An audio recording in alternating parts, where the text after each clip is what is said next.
So,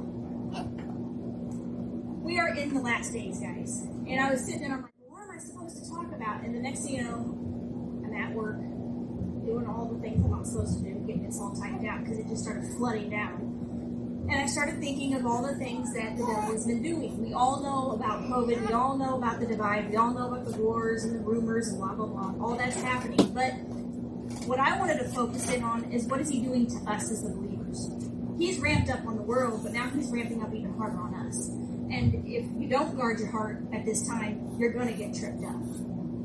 It's just going to happen. And that's something that I was dealing with, you know, prior to all me being asked this. I was like, well, this is my message. I got tripped up. And so in 1 Peter 5:8, it says, be well balanced and always alert, because your enemy, the devil, roams around incessantly like a roaring lion, looking for its prey to devour. He knows what you are praying, just like God knows what you're praying. He's listening just like God is listening. That is why he's asking you to guard your heart and to be diligent and to stay in the Word, because he's going to try whatever he can to trip you up. Because if he trips you up, whoever you're ministering to is going to trip them up. And then you have to start all back over again. God can do it, but let's not go that route. Let's make this to where you got your eyes focused. You got, you know, like the horses where they have those things where they can just see straight so they don't get all like freaked out. I don't know what they're called. Blinders. Yeah, blinders. You know, just you got tunnel vision. You just got to stay focused, and that's what God was showing me during that time. To stay focused. Don't look from the left to the right, because the enemy he's attacking all of us right now. We're all going through something. But let's just talk about how we overcame it instead of I'm being attacked. Right. Let's talk about what God did in the trials of this situation. How we grew. There's situations that he was dealing with me like way long ago when I first started. I thought I was over some of these things. And somebody from way back when, unfortunately, the gentleman, he passed by now, but his family showed up at my job. And I'm like, what in the world? Well, I had this guy's jersey for years, because he's passed, and there's... Anyways, we won't get into detail. But I was sitting there, and I'm like, man, I need to give this back to the family. And I tried before, but this person, you know, somebody else was like, don't worry about it, just keep it. And I'm like, the guy's, you know, he's gone. Like, I'm sure his family, his sister would want this. Got a hold of him, gave her the jersey back, was a big blubbering mess. I didn't realize that I had to get cleaned out. So he's still cleaning me out from things like that. And I noticed that the devil will try to work things in and be like, oh, well, you know, you should have been over this and blah, blah, blah. But he's a liar and he's a cheater.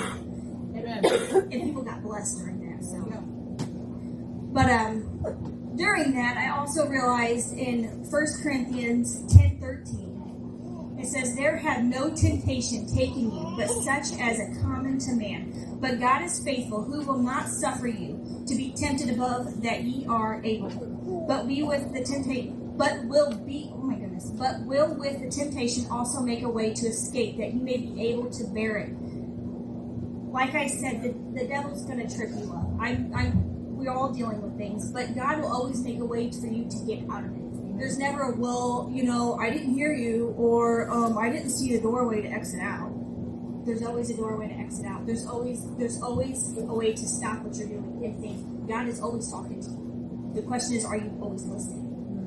That's what it boils down to. Are you asking him before you move? Are you asking him what you need to do before you take action? Because sometimes he's going to tell you that's probably not a wise idea. You probably need to stop. Take a moment, chill. That's what he tells me to say. just stop, Sean. I always see him doing this every time I do something. I'm looking, I'm like, I bet he's just doing one of these. My parents do that to me all the time. They just they do that all the time. I'm like, I see Jesus just. But during all that, during the trials and the tribulations, because it has ramped up on all of us. I know it's ramped up on me. But during this process, I know that if I stay faithful, and God's always faithful to me, I'm going to grow. I've been growing in this, and I'm going to continue to grow. I've told you this time and time again, I will always pick the Lord. And I have. And I'm not going to stop. And with that, I'm going to grow during this. Is it going to get rough? It has. I don't want to speak anything over it. It has. But I know my God is faithful, and I've seen where He's triumphed in those trials. I've seen where He's glorified my family in those trials, and I've seen where we've come up where most people are struggling. And now this is where I'm trying to go through where I'm at and trying to tell all my neighbors about it. Some of them think I'm kind of kooky. Some of them actually will sit there and they'll see me out and like, when you prayed, this happened. And I'm like, I knew it was going to happen. So I'm starting to build relationships. Here I thought I was about to move out the house. And I'm like, this is great. And now my landlord's like, we're going to re-sign your lease. I'm like, but now all these doorways have opened. Now I'm talking to all these neighbors. And they're knocking on my door. They're stopping me before I get in the house.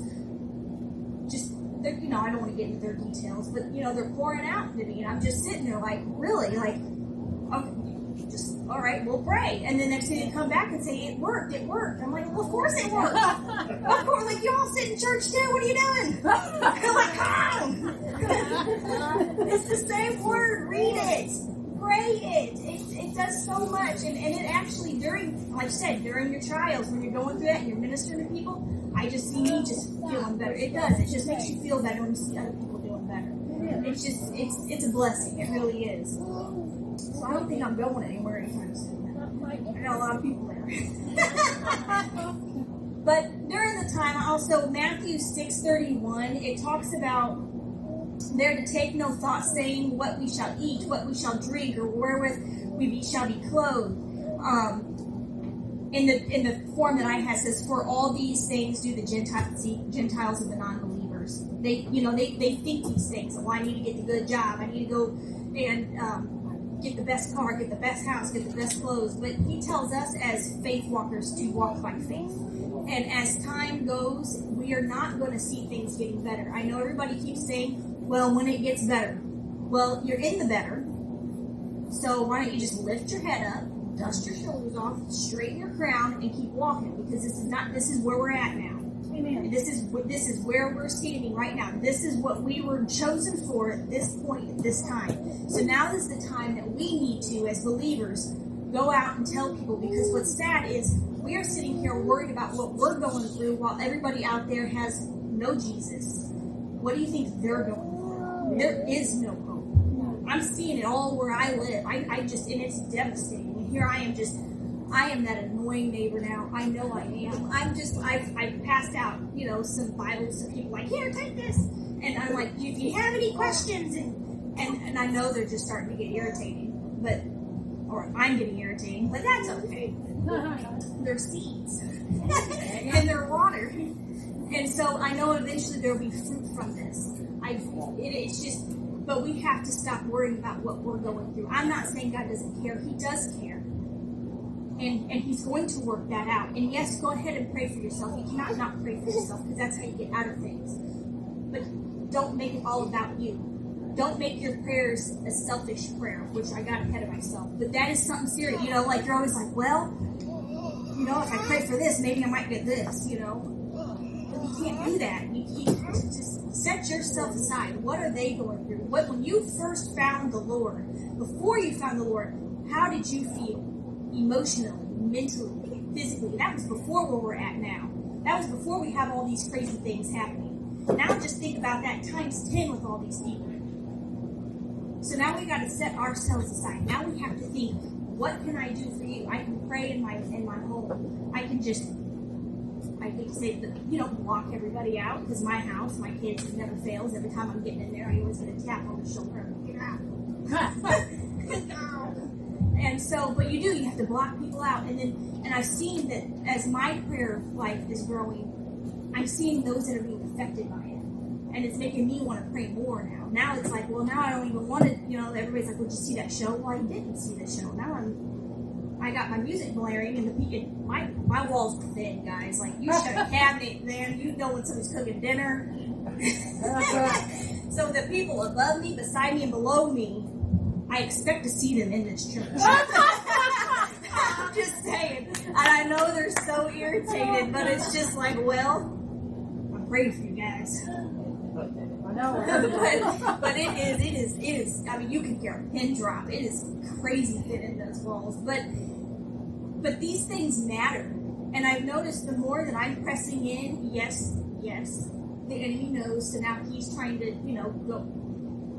but I don't have time for that. Like I said, if you guard your heart, He will talk to you. He will guide you, and He will show you. He even showed me some things where I'm sitting there. Normally I go to Pastor Brian, and Pastor Brian's like, well, this is what's going to happen. And I'm like, what? Well, now the Lord's telling me. I'm like, what? Like, where is Pastor Brian? Because normally he's either calling me or putting me in the office. I didn't have to go to the office this time. The office was in my couch. I was like, what? But these things are so serious, and it made me think about it. And I'm like, wow, like, this is fruit from growing. This is what God wants for each and every single one of us. You don't have to be a preacher. You don't have to be somebody that everybody sees every day. You can be the person, when we become a bigger church, parking the cars, directing people with those little flyer things, you know. He wants to talk to you personally. He wants you to have that life. But you have to sit there, and you gotta focus. And it is hard to focus. I get it. You got the internet, you got the TV. You got my life, you got kids running around everywhere, you step on stuff, you gotta cook dinner. Put it aside. You know, well, don't put dinner aside, but you know, turn the music on. Kids are eating chips tonight. Turn the music on. That's what I started doing, just turning it on, and the kids will do what they need to do, and they'll come in, and Layla, she's just like me. So we'll just, again, the people below us, these poor people, we'll just start dancing everywhere. And I always got to stop, jump, and Layla, they can hear you. But I've noticed I'm putting them in everything that I'm doing. And I used to say, well, I put them in everything. But I've noticed there's room where I can still grow in that. And I know that we can all say that, where we can grow and put him in everything. He wants to be that everything. That's what a marriage is you're everything. You are combined. You're a unit. And that's what He wants us to be, whether you're married or not married. He's supposed to be your all. So whatever you're doing, I don't care what it is. You could be going to sleep. You could be, like I said, in my house, dancing around. You could be cooking. It doesn't matter. He wants to be there. So find a way to put Him there. Make it about Him, because then He's going to make it about you. And then that void that you're having that issue with, that trial that is tripping you up, that issue that you just can't seem to shake, it's going to start shaking. It's going to start breaking, but you have to stay focused. You can't sit there, and I have been guilty, guys. I've been guilty. Well, you know, this is what I wanted, you know, so can we try to, like, you know, like, am I wrong? I mean, I'm like, let's do this. And Pastor Brian, full of wisdom, has told me so many times, you cannot have it your way. You have to do it God's way, otherwise you're going to get into a mess. Look at what you did in the past. I'm like, you're right. Well, he said it nicer than that. That's Shauna's language coming out. And I was a mess. But I've noticed these things, and I've noticed that now that I'm trying so hard to listen, and He's so faithful. Because, you know, I am human, and I always I shouldn't have said that to the kids, or I shouldn't have got short with the kids, or it doesn't matter. I still, you know, have to work on myself. But those things matter, and God is going to continue to be faithful in those times. But you have to stay focused, guys. You have to put your trials aside. Think of those that are around you. You know, somebody's always going through something. And honestly, and I already went through it. It takes relationship. I already went through that. Proverbs 3:5-6, which I did a Passion Translation, which I thought was really good. It says, "Trust in the Lord completely, and do not rely on your own opinions." Let's circle that. "And with all of your heart, rely on Him to guide you, and He will lead you in every decision you make. Become intimate with Him in whatever you do, and He will lead you wherever you go." I cannot stress this enough, because I understand now when Pastor Brian kept saying, "Follow the peace." And I'm like, what are you talking about, follow the peace? Like, I'm doing the best I can. I'm trying so hard. And you would give me word, and then I would do the best I could. But I'm starting to understand whenever I start going to my will instead of God's will, because I'm like, well, you know, it sounds like a good idea, my opinion.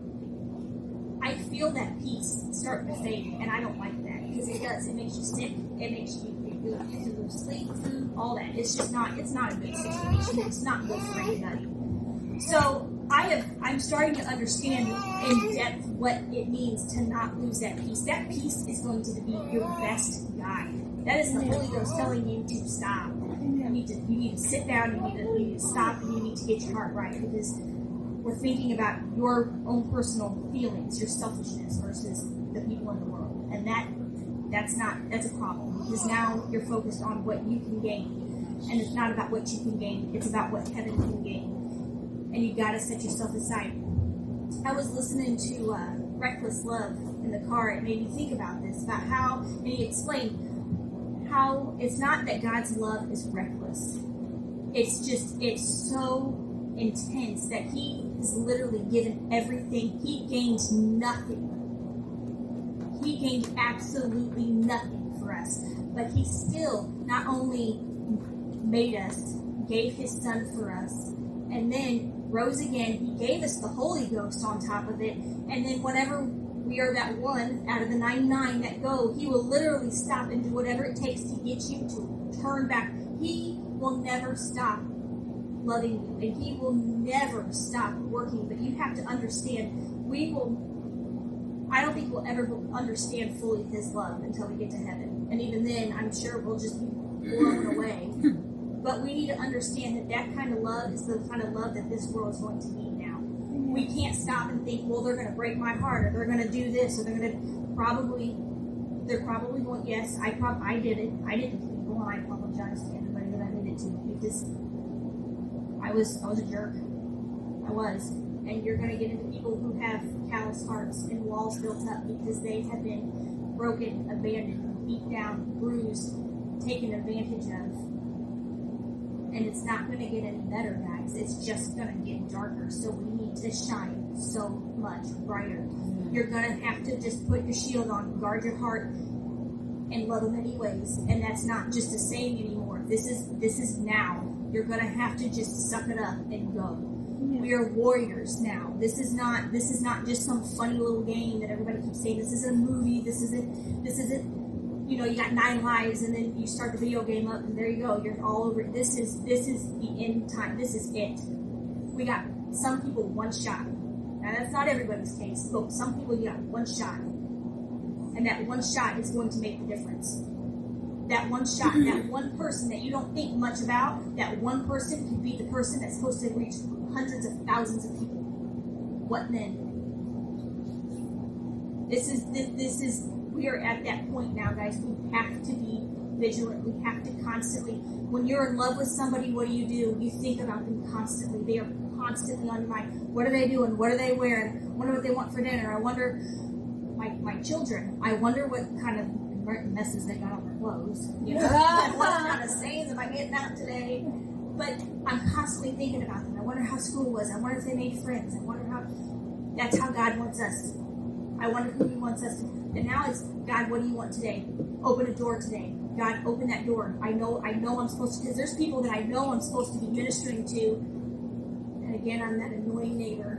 And I'm trying not to be, but I know that I'm supposed to be knocking on their door, and they're starting to, I don't know, I'm a lot to handle. And so I'm trying to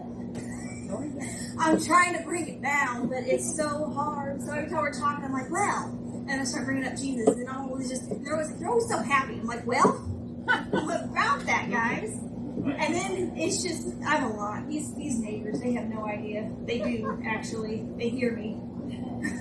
I'm loud. No. Yeah. I'm loud on purpose. But that is something that I wanted to really put in. And another thing is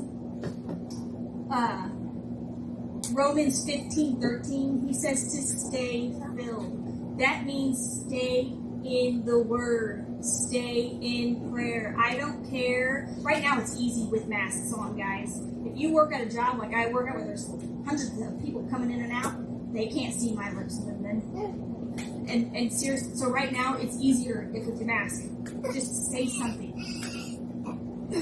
If you got to be quiet about it, because my job, they've hit me up a couple of times, because they don't want us talking about those things. I'm working on that. I have a hard time not to, though, but I'm working on it. Pray for these people, guys, because even they may never know that you pray for them. They may never have an idea, but you know what? God knows, and He's pouring that prayer into that person, whatever that may be, and He's honoring that. And that prayer might just do that one little extra that person needs, whatever it may be, whether it be healing, whether it be salvation, which is huge right now. There's so many people going, hundreds of thousands going to hell daily right now. What are we doing? It's not the other person. They knocked on your door. They're next to your cubicle at work on purpose.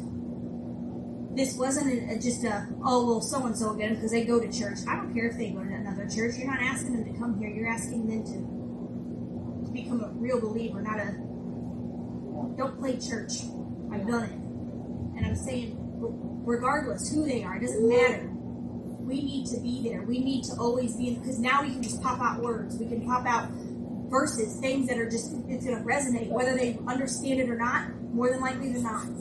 And I know some of them don't understand where I'm at, but you know what? It's still a seed. It's still water, and I'm still going to see some fruit out of it in Jesus' name. Because I'm tired of seeing people die around me, and I'm tired of people sitting there crying around me, always upset, and they're like, I just don't know how you got it.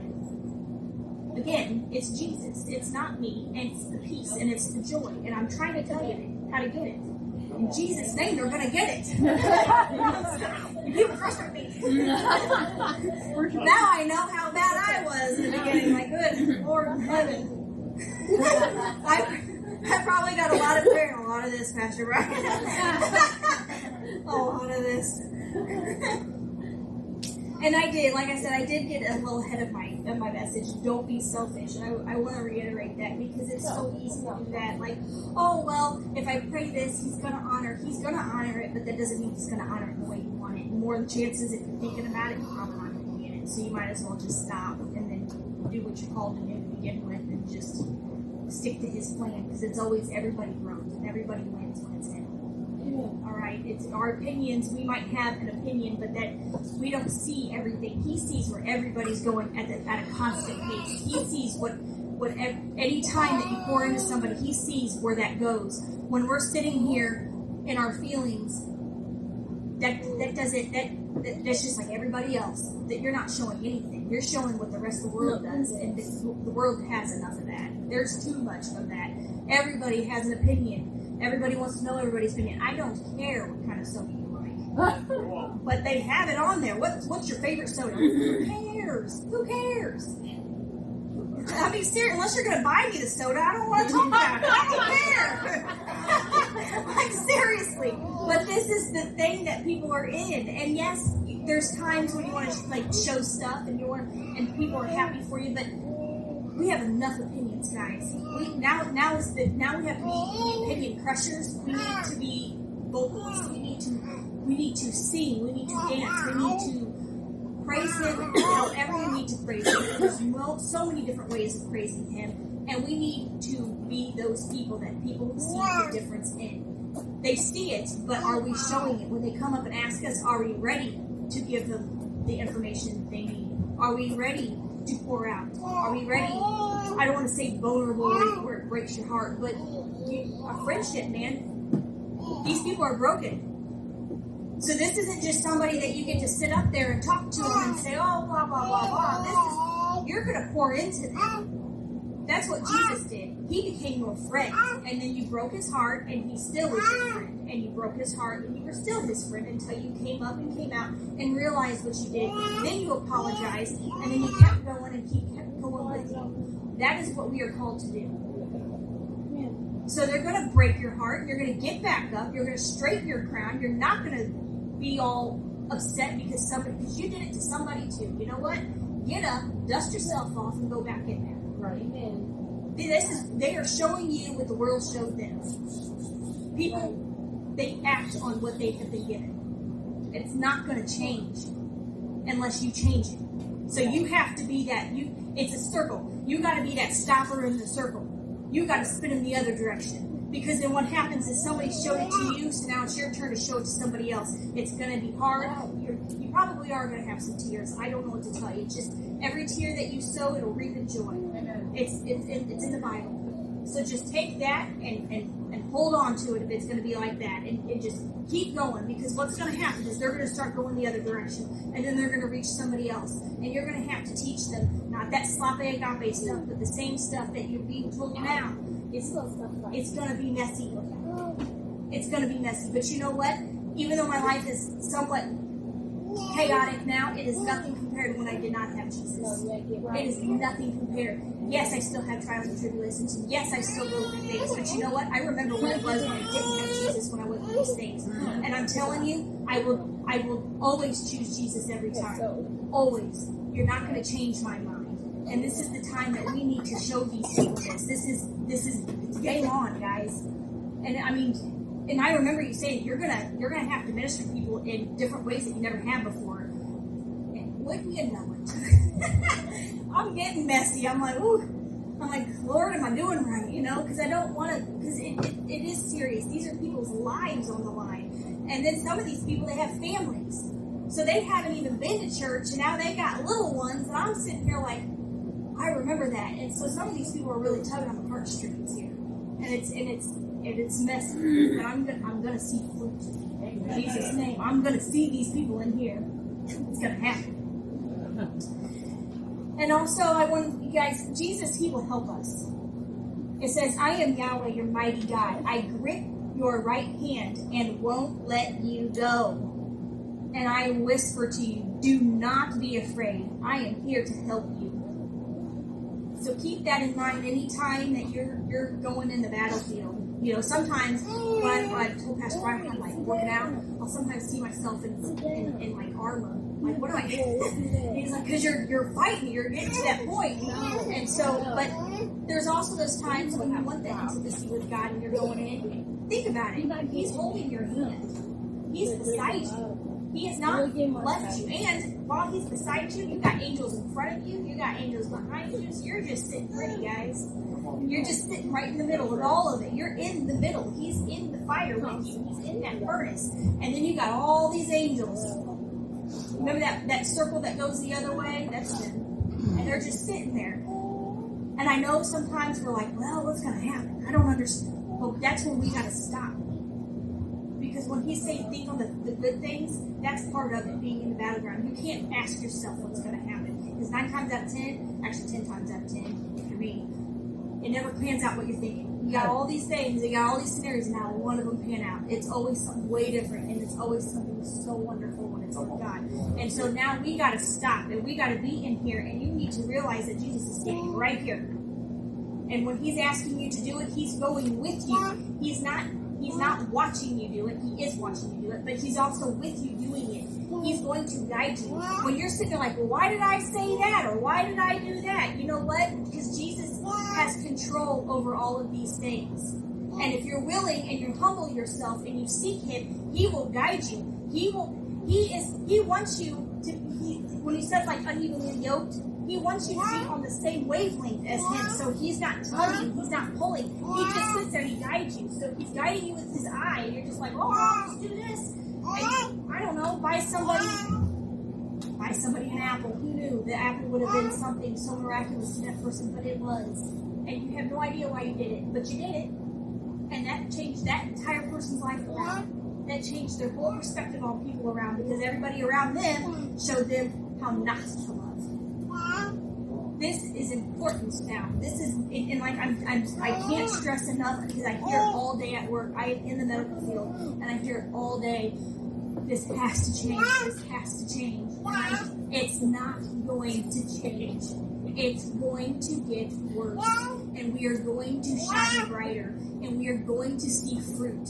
But we have got to stop saying maybe, what, or if.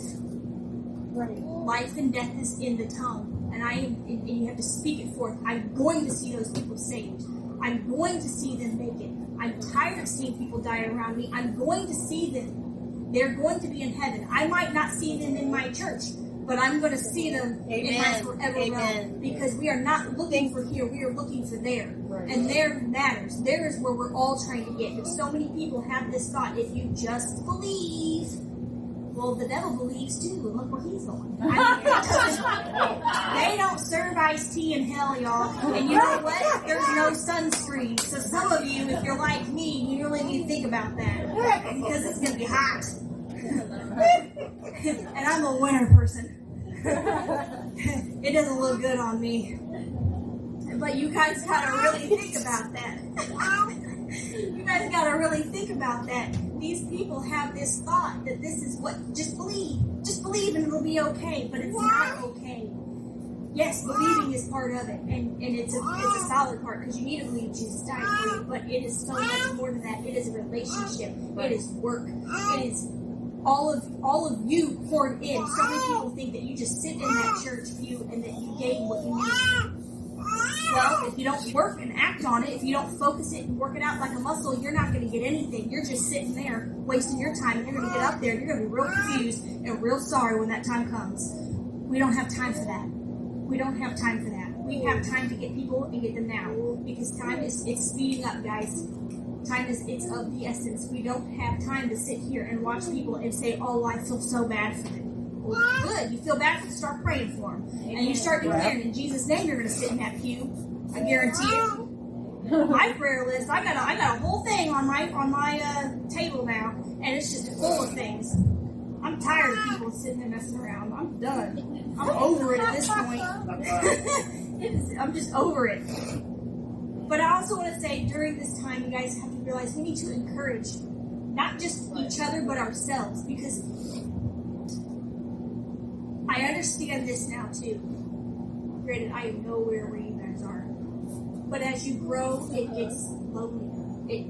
And I don't mean this as a discouragement. I'm just meaning when people come to you, they're coming to you because they need that help. They need, I mean, there's a lot to grow with. I'm noticing this where I'm at, and they need the help. And it is wonderful to see their lights just blink whenever something happens. They're like, well, this really happened, and I didn't believe it. Well, because I pray, you guys, and I tell them, because this is the only way you're going to get set free. I pray for you. Get in church. Get in church. I don't have a Bible. Great, I bought you one. Like, let's wrap this up, guys. We don't have time for this. And I've noticed, though, that we need to sometimes encourage ourselves. Because there's times after my kids are in bed and I'm just like, whew. And it is. There are days, and everybody has kids, you know, there are days when your kids they're going every which direction. Layla, since she sits in school all day. Now, you guys see Layla. And I love my baby. And that baby has so much energy that she now, every night when she comes home, she literally flings her whole body. So her hair is and she's just doing this. And I'm like, what are you doing? I've been sitting all day, Mom. She does this. And I'm like, oh, my baby, you gotta calm down. You gotta bring this down. She's like, but I've been sitting all day. And she does. She can't handle it. We're praying that she'll get it because it's intense now when we get home at night. I gotta take her outside. She's a mess. Mom's a mess after that. And then Bryce just sits there because, he's my chill kid, so he just kind of looks and he's just like, I don't know. Maybe I don't know either. She kind of acts like me a little bit. But we have to encourage ourselves during this time, guys. We need to, it says, in I'm going to say this wrong, Thessalonians 5:11, it says, because of this, encourage the hearts of your fellow believers and support one another, just as you have already been doing, which means he's already expecting you to do this. So this should not be new news. This should be old hat, and we should be doing this because when you lift somebody up, I don't care who they are. I don't care if it, again, is the person parking the cars or your pastor or somebody. You know what? Everybody likes to be encouraged because that is a seed. Because even wherever you are a believer, you're still sowing seeds into those that are around you. And those seeds will bear fruit even in the believers, not just into the non-believers. So we need to be sowing to everybody constantly because that is what helps us grow. That is what helps us stay as unity. We can't function if we are not together. We have to be together. You gotta let things go, man. You gotta, there's issues, you gotta forgive, you gotta let go, we gotta move on, we gotta focus. We got things to do, we got pews to fill, we have people to see set free. We have lives that are ready, that have been waiting, and God has been giving us mercy and grace, and that's wonderful, but it's now time to show Him that we are who He called us to be. He has grown us up for such a time. He's not growing you up for tomorrow or growing you up for the next day. He's growing you up for today. And then you're going to grow some more for the next day. And then you're going to grow some more for the next day. And you're going to keep growing, and you're going to keep sowing, and you're going to keep bearing fruit and watering. But you can't say tomorrow. Because tomorrow will always be tomorrow. You got to worry about now. Who are you preaching to now? Who are you loving on now? That matters. It matters, guys. I don't know how much, I can't say that enough. It matters. Aren't you guys tired of seeing people just cry? Aren't you guys tired of seeing people that are abandoned? I see it everywhere where I'm at. Work life is, it's insane. And you see all of these things. And I'm tired of it. I don't like it. It bothers me. It literally, sincerely bothers me. And if I see you like that, I'm going to walk to you. And then they're going to be like, there goes that crazy woman again. And when their kids just struck, and I'm like, hey. But it matters. Those moments matter. I don't care. Your personality, I had to work on this because I'm like, well, Lord, I'm a lot. And I know I'm a lot. I'm a lot. And I understand, but I had to work on my personality is meant for this. For whoever I'm supposed to reach, this is who they get. It is what it is. And I had to come to terms with that. Because I'm like, well, can't I be more graceful or a little less, or my laugh a little weak? No. This is what I am. This is what, and my laugh, I love my dad. I love my dad. It's my dad's laugh. And it's great on him. God gave it to him. God gave it to me, though. And the people that love his laugh, God showed me it's the same for me. And that's going to trigger a seed, believe it or not, because that's a joy. So regardless of whatever you're flowing in, you're constantly flowing out, even if you're not speaking. So you guys need to be you need to be ready. You need to be solid in the word. You need to be focused like a horse with those blinders on. And like I said, I was talking about mercy, one verse we were learning in drama practice, I almost got down my heart, but blessed are the merciful, for they shall obtain mercy. That one God has been speaking to me on, because it is so easy to say, but Lord, do you remember what happened last time? Yes, he does, but he also remembers the last time you broke his heart too. And he remembers the last time that you hurt somebody else, or you steered wrong, and you kind of put a little wrench in what he was working on. Now he can fix it, and he's going to fix it, but you're going to have to dust off your clothes. You're going to have to get back in focus, because we don't have time to be out of focus. There's no more no focus. You need to be set. You need to be focused. You need to be going. We don't have time to sit anymore. There's no more sitting, guys. It's done. And I'm tired of people saying, well, so-and-so's going to get it. No, you're going to get it, because you are called to do it. You are the church. You are the person. You are the body. So I don't care who you thought was supposed to do it. Jesus said you are supposed to do it. So your neighbors are your responsibility. That person that you stop at the grocery store, when you pick up the food, they are your responsibility. I don't care if they had 10 extra Christians coming in there doing the same thing. Obviously, God has them. He has them marked. This person needs to be, because they need to get so many other people. That is why. So you're part of that 10 line Christian. I mean, whenever you're leaving, do you say bless you? I do. God bless you. Thanks. Have a great day. When they get your word wrong, you gotta get yourself together. And go in there, excuse me. Smile, guys. You have to smile. You have to forgive. I screw up all the time. I know I do. And I love mercy and grace, because I need it a lot. All the time. Man. And the more I see it, I'm like, ooh. And I'm like, Lord. Like, why was I that bad? Like, ooh. It's terrible. I was terrible, guys. But now I know how to pass it on. And like I said, people follow people. So when you're not showing you the love that you feel that you deserve, it's because that's what they were taught. And you don't really deserve anything anyways. You got God, and he's your best love. And no one's ever going to replace that. So whatever issue that you have and you're trying to fill, you need to stop, cut that off, shut the enemy up, and let God minister, because he's the only one that's going to fill that, FYI. Silently. But also, like I said, Man, I got a whole message here. We are chosen for this moment, guys. This is our moment. I've already said it.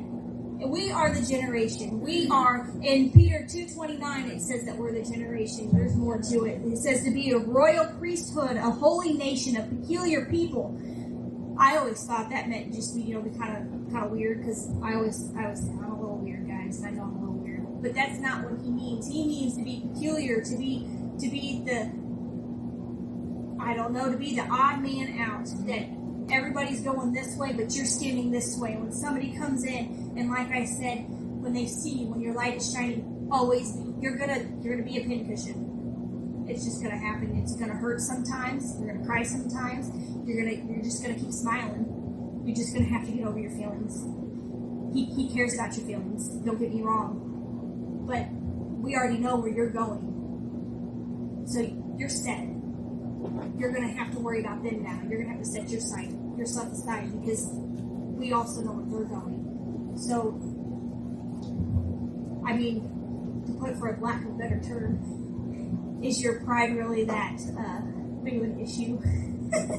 I had to work on that too. Sometimes I still do. But that is, and guys, also, when we are in the thick of it, we want to worship in the storm.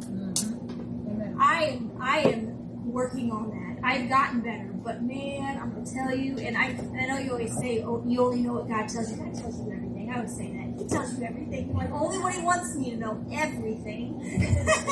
And I was the worst when it was a storm. Woe is me, my life, blah, blah, blah, blah, blah. You can't do that, especially now, guys. We need to be, when you are upset, when you are crying, when you are dealing with whatever affliction you're dealing with, or tribulation or trial, it does not matter. You need to start worshiping, whether it's turning on music, whether it's praying, whether it's reading the Bible, whether it's just sitting in his presence. It does not matter. Or going out and ministering to people, because that will, I'm going to tell you, will lift you up. That will lift you up. That I love that when I go out there and I'm like, well, let's go out and do chalk, kids, and I'm just waiting for somebody. I did that not too long ago, actually, and I was in the feelings, so I'm like, we're not going to stick here. I can't do this. So I went outside, and we're doing chalk, and then there's a neighbor who came out, and they did. They were like, all you got to do is believe, and I'm like, all right, yeah. And I'm like, well, we're going to get him. Well, we can't do that, but you can't just, I've noticed I can't just blurt things out, because that people run. So I'm like, so I'm working on myself. So I'm like, well, we'll come back to this. And then I'm like, Lord, just open up a door. And he opened up a door. And we're out there. And there he is in his car. It's a real nice car. I think his car shows. And anyways, he's working on it. So I'm like, well. I was like, Layla, I'll be right back. And so I went over there and I started talking to this guy. And I was just to see where he was at. Because if he really believed that all you got to do is believe, we got a problem. That's not where he stood. It was just wrong words, but still, I got to minister to him, and I got to live in certain areas. And you know what? That feeling that I had was gone. It was gone. I just shut the enemy down. I don't have time for that anymore. I don't. And honestly, guys, none of us do. We all have to be ready. We have to be warriors, man. When they're in a battle, and you got somebody shooting at you, and your leg got shot, are you going to sit there and say, I'm done? Are you really? Now your life is on the line, because you got people coming up behind you. You're going to do whatever it takes to get out of that situation so you can make it home to your family.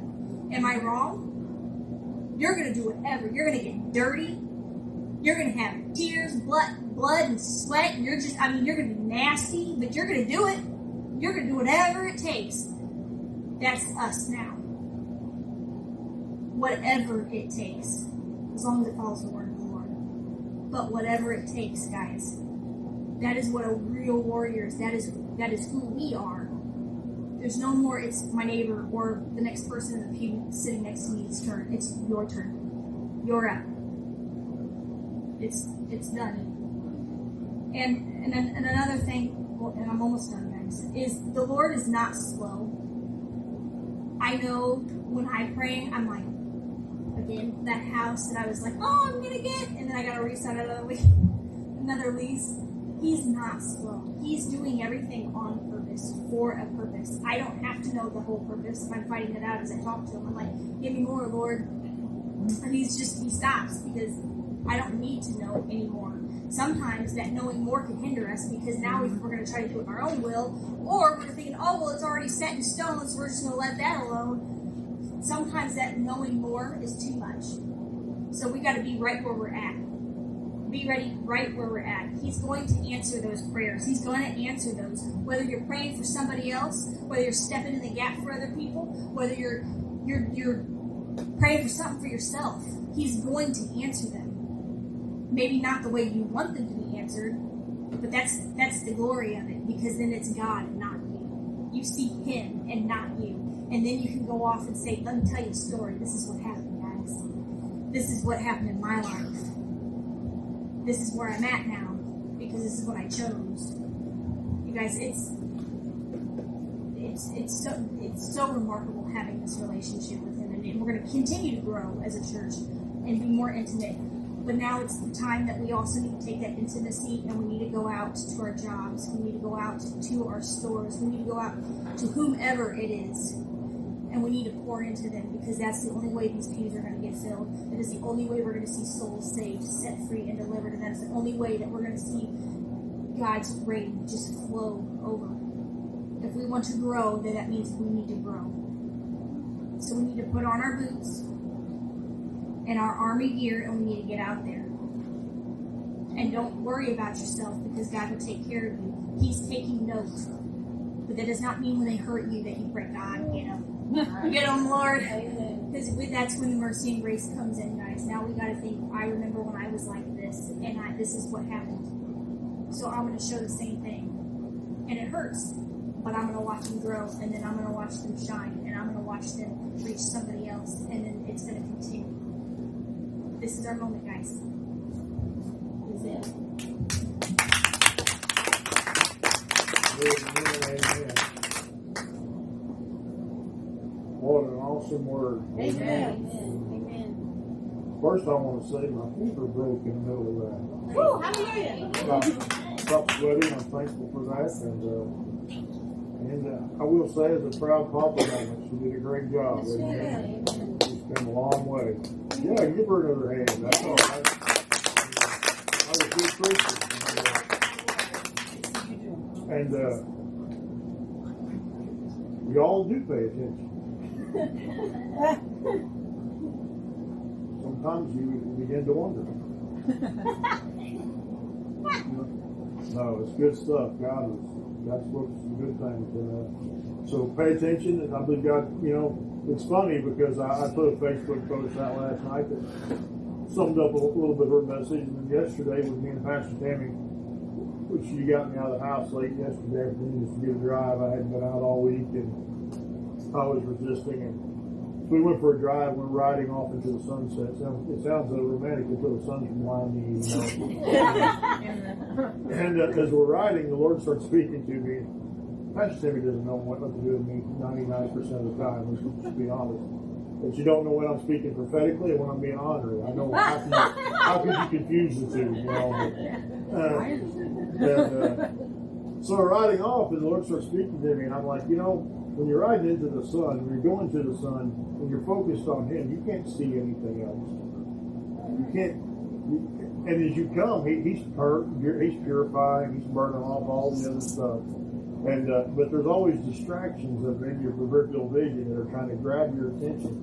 But when you're focused on Him, He shines so bright that you can't see anything but Him. But you have to keep your focus on Him. Amen. And which just is a confirmation. Also, I'm just sharing that with everybody at Sister Shauna. God already knew what He wanted to say today. How cool is that? And we have hope in people. We're in the last days, and it's going to get darker. But how many know the good news is still the good news? I mean, there's a peace and joy that the Sister Sean talked about that we have in Christ that the world doesn't have. So we're all over here still having a good time. They're like, I'm on the Titanic, and you all are over there dancing on the iceberg. I don't understand. Not only are we on the iceberg, we've got a mansion and a full maid and a full service, kitchen, and they're like, it's fine. I don't know what y'all so upset about. Good word. Pastor Tammy.